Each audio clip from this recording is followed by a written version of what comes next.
So, good morning, guys. Welcome to the Positive Drive, and we're here right now at SM Seaside City, Cebu. I just dropped off my wife because she's gonna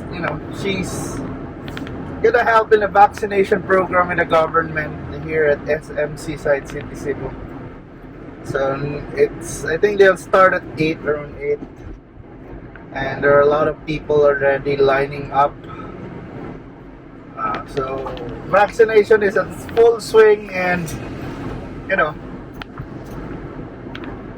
we are Cebu is slowly getting there when it comes to their vaccination numbers.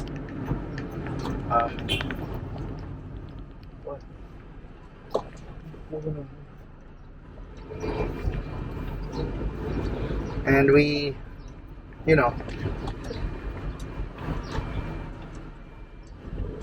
are really gone. Vaccination is an important part of the in our fight against COVID, and it's a one. And we are encouraging people to really have their vaccination already. Diba? Lisod kayo if you're not vaccinating, because the Delta variant's really very potent, and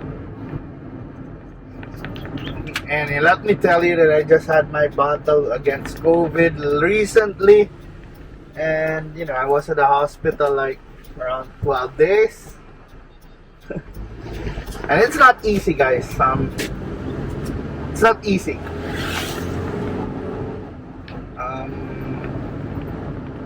Not only with with the expenses, but with the virus, you gotta be worried about yourself as well. That it's hard to breathe. It was really difficult to breathe. It was,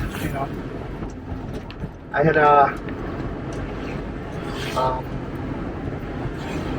my oxygen saturation was low, and then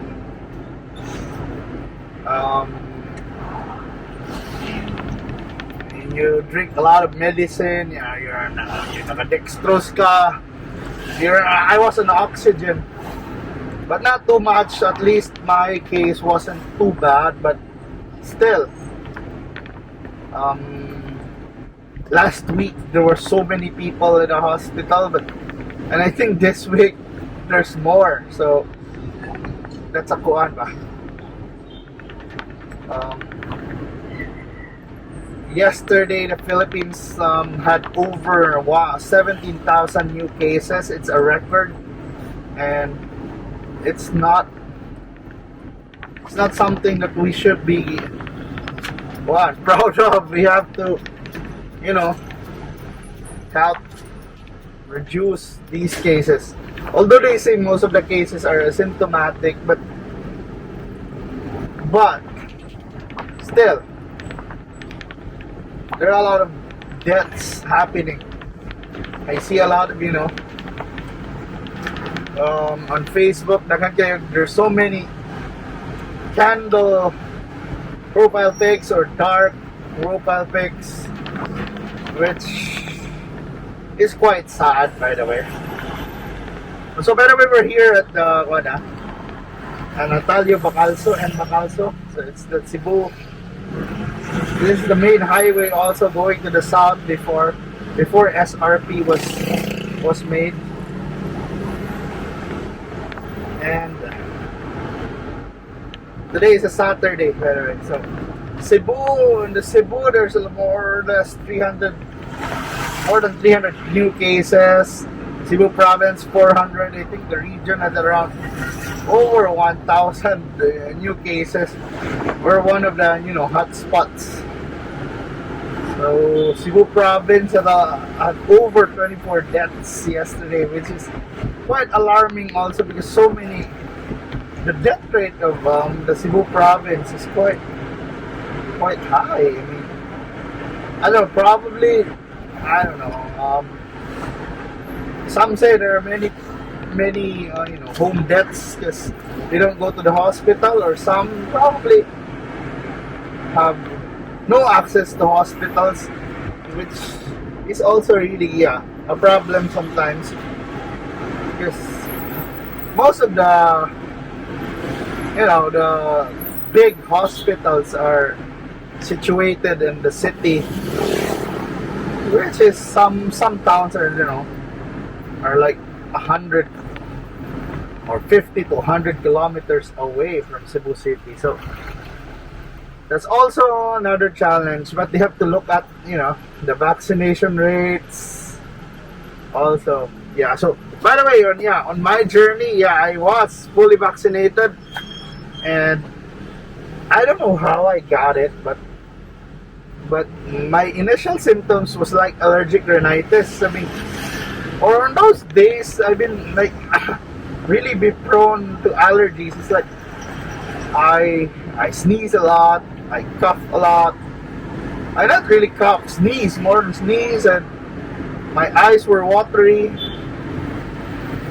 And then one day I suddenly lost my sense of smell. I don't know. So I knew that this is probably COVID. So I have myself tested. I have to go to UC Med. I had to pay there because there's free swab test or testing, but a lot of the results will take around 2 days. So I said, I have to pay because I need my result as soon as possible. And I think after just a few hours I got my result, and indeed I was positive. And then so since I had a hard time breathing, so our family, plus I'm living with senior citizens, our family decided, I have to be in a hospital.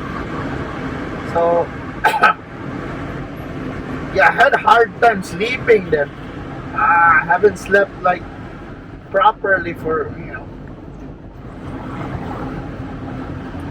for that day. I haven't really slept because I had a hard time breathing.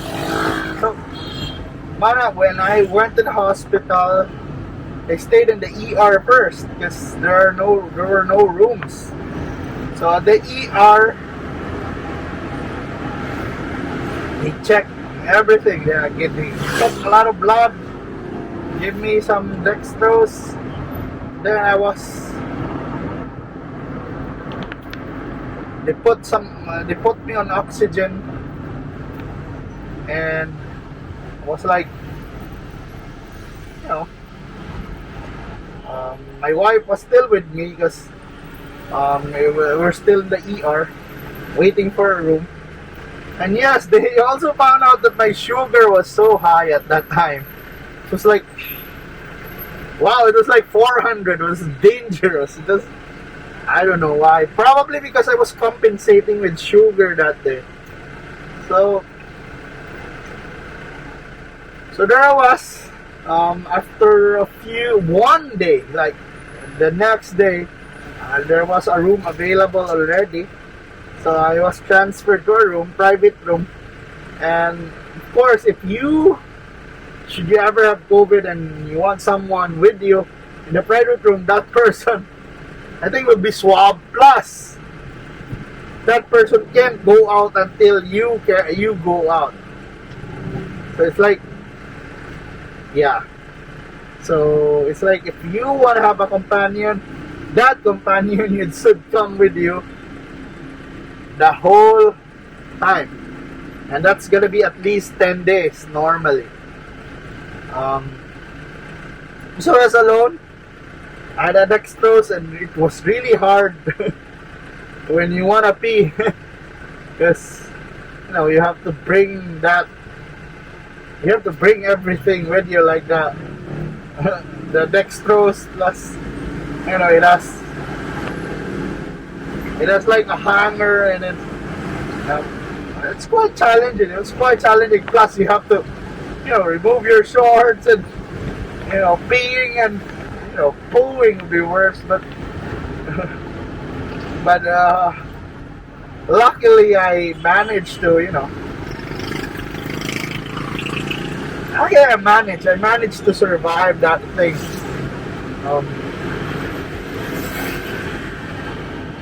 It was quite difficult, really difficult, guys. It was.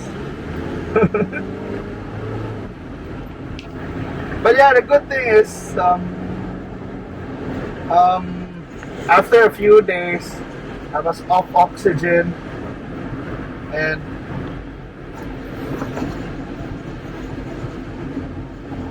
I think I was drinking a lot of medicine. They give me a mucolytic. They give me, this flu drug like Avigan. And at night they give me something to go and help me sleep. Melatonin. Yeah.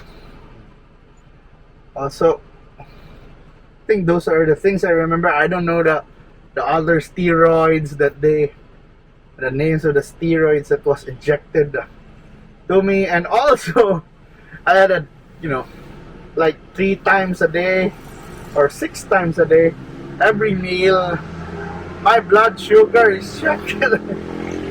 And plus they stab me with insulin every meal. Yeah, more or less. So I had so many insulin pens, different kinds of insulin, some rescue doses, just to normalize my sugar, and eventually it went down also. But yeah, because I'm so scared of having my sugar rise up, I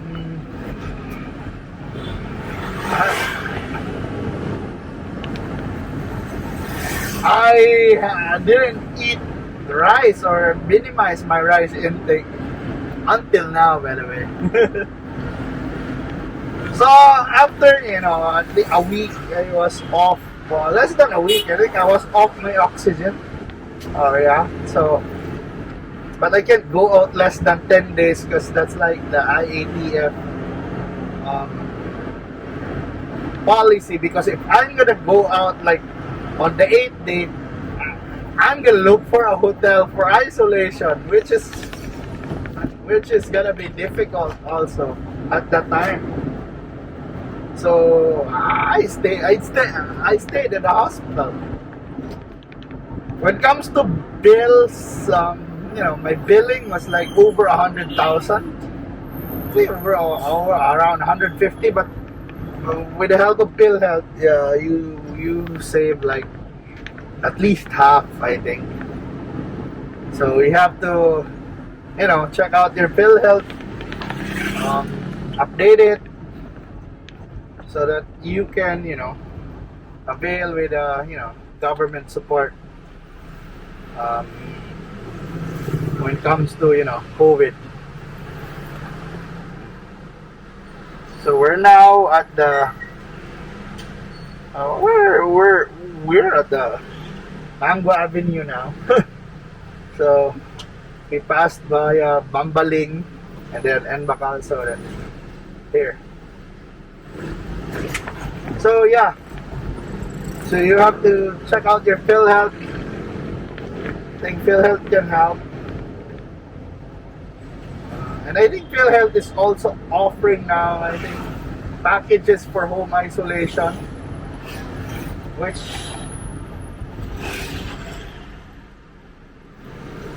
is quite helpful, really.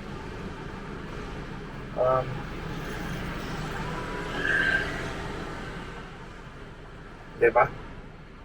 So muna guys, yeah, the challenging time for me, but I'm really happy also with your support and prayers that I'm back on the road, and I'm still on the road to recovery. I haven't really gone out. It's just today I have to bring my wife to the vaccination center, but wow, 7 seconds, that's so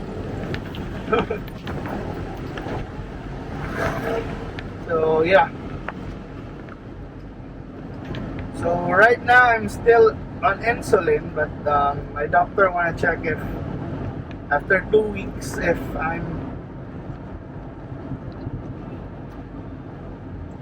gonna be okay. So yeah. But yeah, it was really good. It was quite an interesting time for me. It was, you're alone, you think a lot, you think about yourself, and sometimes, all your concerns before didn't matter. And you're gonna be worried about, the bills and the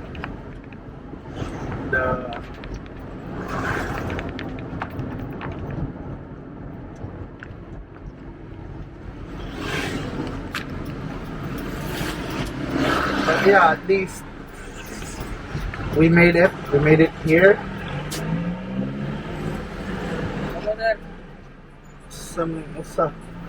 Made it here, and we're thankful. So, thank you so much for listening,